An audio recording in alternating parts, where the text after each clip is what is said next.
Wi-Fi, also known as IEEE 802.11, is one of the most powerful technologies we use every day.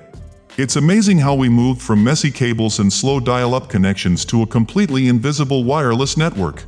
But have you ever wondered how you can scroll through TikTok or watch YouTube videos instantly with just one click?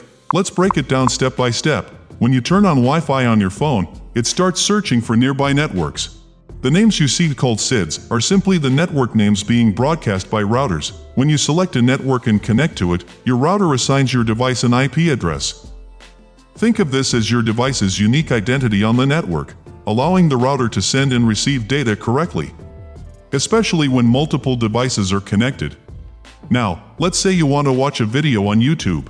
Your phone sends a request for that video. This request is split into tiny pieces called data packets. These data packets are made up of binary data, just ones and zeros.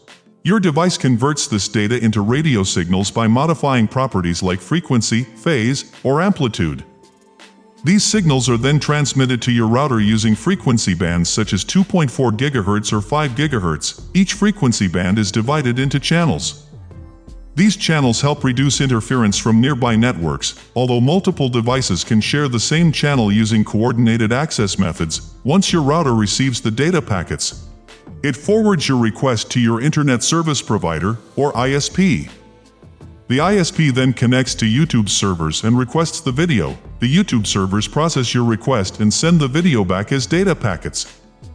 These packets travel from the servers to your ISP, then to your router, and finally back to your phone. Your phone reassembles all the packets into the original video, and all of this happens in just milliseconds.